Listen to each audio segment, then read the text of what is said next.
요엘이라고 하는 사람이 있었는데요, 엘이 하나님이란 뜻이고요, 요가 주인이시다. 요엘의 이름의 뜻은 하나님이 주인이시다, 이런 뜻입니다. 이 사람의 이름처럼 이 사람의 인생이 흘러가지는 않았습니다. 이 사람 때에 정치적으로 굉장히 어려움을 겪었어요. 우리나라랑 비슷했던 것 같아요.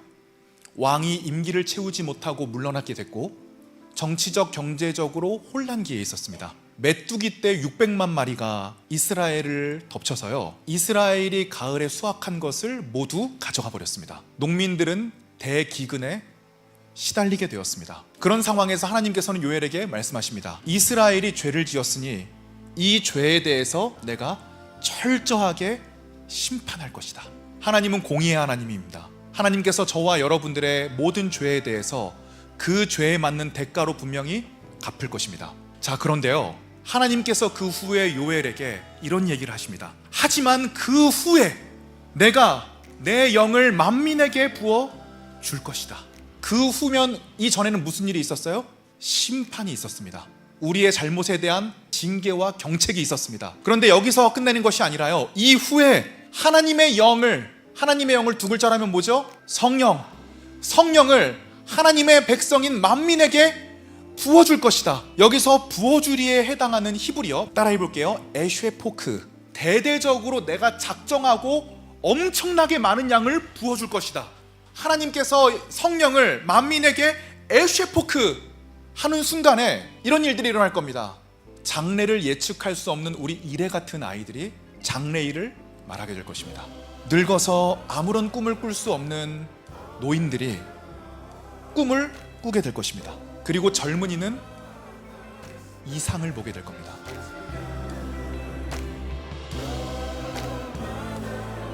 제가 NIV 성경을 가져왔는데요, 젊은이의 이상을 NIV 성경에서는 비전이라고 번역을 했습니다. 그러다 보니까 성경을 좀 잘 읽으시는 분들은 이 비전이 하나님께서 내 비전을 축복하시겠다는 이야기구나로 착각을 할 때가 많이 있는 것 같습니다. 여기서의 비전, 이상 부분에 동그라미 쳐주세요. 이 이상을 히브리어로 보면 하존, 사실 비전이나 이상으로 번역하기보다는 계시 혹은 묵시로 번역해야 맞는 말입니다. 계시가 뭐예요? 계시하면 뭐부터 나와야 돼요? 무한한 하나님께서 유한한 인간에게 자기를 드러내심. 자, 그러면 청년들이 이상을 볼 것이다. 청년들이 비전을 품게 될 것이다. 이것의 원어적인 표현은요, 우리가 우리 개인적인 꿈을 막 펼치게 되는 이런 걸 얘기하는 게 아니라요, 우리의 인생에 하나님이 드러나실 것이다. 하나님이 계시되실 것이다. 여러분, 이것보다 우리에게 중요한 위로가 있을까요? 자신을 확실히 알 수 있도록 올 한 해 우리 젊은이들에게 이상을 부어주시기를 주님의 이름으로 축복을 드립니다. 하존을 부어주시기를 원합니다. 이 이상은 우리 개인의 꿈과 비전이 아니에요. 하나님께서 그분의 놀라운 위대하심을 저와 여러분들에게 보이시는 것입니다. 요엘 선지자는 정권도 바뀌고 정치와 경제가 불안하고 메뚜기 떼 600만 마리가 쓸고 가고 이 가뭄으로 궁핍하여서 이스라엘 백성이 심판을 받는 이 상황 가운데 새로운 하나님의 하존을 받습니다. 그게 뭐예요? 이후에 내가 성령을 만민에게 부어줄 것이니 자녀들은 예언할 것이요, 청년들은 아비들은 주의 영이 임하면, 이러한 일들을 하존으로 받게 된 것입니다. 오늘 본문을 통해서요, 저와 여러분들이 가지신 비전들이 다 있잖아요. 이 비전들 잘 간직하고 오래 이뤄나갔으면 좋겠어요. 하지만 이 비전들이 하나님이 사용하시는 비전으로 그 진의가 변화되기를 원하고요, 하나님께서 우리의 비전을 통해서 하나님의 비전을 보여주시기를 주님의 이름으로 축복을 드리겠습니다. 이런 얘기 드리고 싶어요. 창세기에 보면 12장부터 한 인물이 등장하거든요. 에휴, 올해 한 해가 또 밝았네.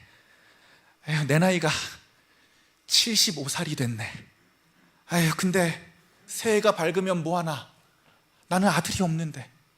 내가 돈이 이렇게 많으면 뭐하나? 내 아들이 없어서 이거 남이 다 가져갈 텐데. 에휴, 인생 무상이로구나. 인생 무상이야. 이때 하나님께서 아브라함에게 자신을 드러내십니다. 그의 영이 임하여 이 아브라함에게 비전이 쏟아지게 됩니다. 자, 이 비전이 이겁니다.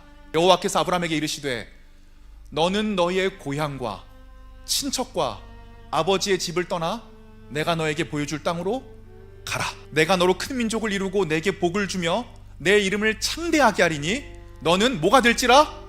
복이 될지라. 우리 청년부가 올해 이런 축복이 일어나기를 원합니다. 우리가 뭐가 되는 거예요? 복이 될지라. 저와 여러분들이 가는 곳이 저와 여러분들로 말미암아 복받기를 원합니다. 우리가 일하는 회사가 우리로 말미암아 축복받기를 원합니다. 우리의 사업장이 하나님으로 말미암아 축복받기를 원하고요. 내가 있음으로 말미암아 우리가 알바하는 곳에 하나님의 놀라운 은혜가 일어나기를 원합니다. 하나님께서 아브라함과 우리에게 이런 축복을 주셨습니다. 너를 창대하게 하리니 너는 복이 될지라. 너를 축복하는 자에게는 내가 복을 내리고 너를 저주하는 자에게는 내가 저주하리니 땅의 모든 족속이 너로 말미암아 복을 얻을 것이라 하신지라. 아브라함 꿈 뭐였어요? 아들 낳는 거였어요. 하나님이 이 꿈 무시하셨나요? 사용하셨나요? 사용하셨어요. 저와 여러분들이 어떤 꿈을 꾸더라도 그것이 도덕적으로 성경적으로 어긋나지 않는다면 저는 그 꿈을 하나님께서 사용하실 것이라고 믿습니다. 아브라함은요, 자기가 진짜 아들 낳을 줄도 몰랐고요, 이 아들을 통해서 예수 그리스도가 태어날 줄은 전혀 몰랐어요. 아브라함에게 하존이 쏟아졌고 이 하존으로 말미암아 하나님의 영 가운데 이 사람의 꿈이 붙들리게 되었습니다. 저는 올 한해 이런 일이 일어나기를 원합니다. 우리의 인생의 방향들이 있을 거예요. 한 조직 내에서 살아남아야 하는 분들이 있어요. 이제 그 조직을 떠나서 새롭게 무언가를 개척해야 되시는 분들도 있어요. 어떤 분들은 0에서부터 새롭게 배워나가며 개척하시는 분들도 있고요, 어떤 분들 학교에서 공부하시는 분들도 있고, 어떤 분들 취업 나가야 하는 분들도 있어요. 여러분, 꿈을 꾸셨으면 좋겠습니다. 또 중요한 꿈 꾸시는 분들이 있네요. 올 한해 우리 공동체에 태어날 또 아기들이 있습니다. 부모님들은 그 아기를 통해서 꿈을 꾸겠죠. 열심히 꿈꿨으면 좋겠습니다. 이 꿈을 하나님의 하존이 사로잡아서 우리는 우리의 꿈을 하나님과 동행할 뿐인데 이 꿈을 하나님께서 자신의 계획을 세워나가시는 데 동참시키셔서 저와 여러분들을 복의 근원으로 사용하시기를 주의 이름으로 축원을 드립니다.